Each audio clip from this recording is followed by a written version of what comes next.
Tavana Williamson, Yorana, Yorana. merci d'avoir accepté notre invitation de ce soir. On l'a entendu dans ce reportage, la démarche, selon le président du syndicat, est une démarche apolitique. Qu'est-ce qu'il entend par apolitique? Vous êtes tous des élus issus des élections municipales. Bien entendu que cette lettre ouverte émane de tous les élus municipaux que nous sommes.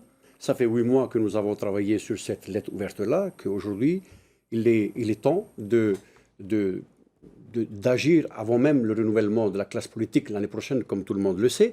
C'est un message que nous faisons passer à la nouvelle Assemblée de l'année prochaine et surtout au nouveau gouvernement qui sera mis en place l'année prochaine pour leur dire que les communes ont quand même des difficultés dans la gestion communale d'aujourd'hui. Les compétences que le pays assume et assumées également par les communes que nous sommes.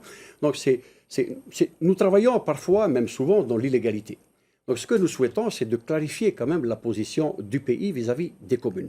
Le transfert des compétences, c'en est une. Mais on ne peut pas transférer les compétences sur les moyens. Donc c'est un sujet quand même qui n'est pas facile à résoudre. Des difficultés qui se sont accentuées avec la crise sanitaire de ces années précédentes. Évidemment, la crise sanitaire a fait beaucoup de mal aux communes. La gestion de la crise sanitaire que nous avons été en tête à chaque fois. Donc je parle de la commune de Montpetit où nous étions sur le front pour pallier aux difficultés que la population rencontre. Je vais revenir sur ce que le président a dit, c'est la gestion des déchets.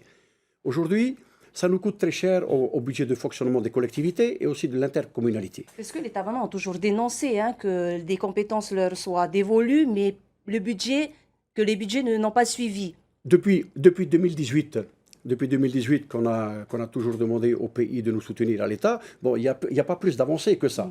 Mais il est temps, aujourd'hui, il était déjà grand temps de se pencher sur ces difficultés-là. Je parle de la redevance que payent les usagers. Parce que notre problématique à nous, notre préoccupation, c'est bien sûr nos populations. Nos populations qui payent des taxes, nos populations qui payent des redevances. Et nous souhaitons qu'aujourd'hui, avec l'augmentation de la vie chère, l'inflation qui n'arrête pas d'augmenter, le carburant qui n'arrête pas d'augmenter, nous sommes en mesure de dire au pays, regardez-nous quand même, prenez en considération. Vous êtes encore plus impactés. Toutes les communes sont impactées, toutes les communes. Ramasser nos déchets, ça ne marche pas avec de l'eau claire, il faut du gasoil, il faut de l'essence. Et donc, certains secteurs bénéficient de la taxe, par exemple.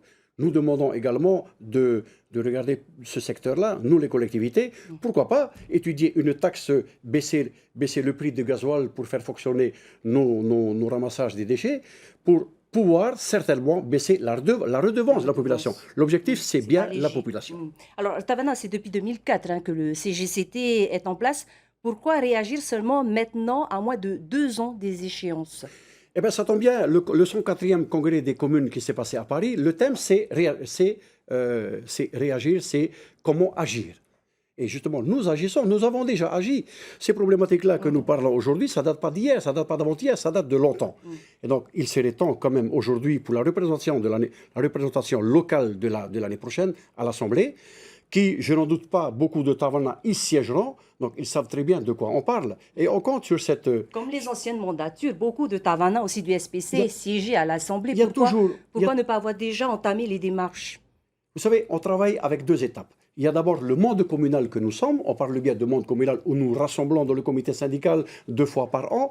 Passer à l'étape suivante, ça se discute à l'Assemblée. À l'Assemblée, c'est une autre discussion. Malgré tout, malgré les Tavana qui siègent là-dedans, parfois le message, c'est difficile à faire passer. Et donc c'est là un petit peu où ça coince. Donc c'est le message que nous leur transmettons aujourd'hui. Attention, les futurs membres de l'Assemblée, le futur gouvernement, prenez en considération les observations que nous avons faites par l'intermédiaire de cette lettre ouverte-là, parce que c'est très important, sinon nous n'en arriverons jamais. Vous comptez faire partie du futur gouvernement. Vous allez vous présenter pour les prochaines territoriales, Tavana?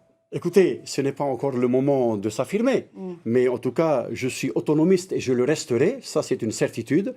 Mais dans quel parti autonomiste? Des bruits courts que vous allez vous rapprocher du Aheria Porinitia de Nicole Sonker. Ce ne sont que des bruits. Bon, compte confirmation. Ce ne sont que des bruits. Chaque chose en son temps. D'accord. Maruru et Tavana d'avoir répondu à nos questions ce soir. Merci.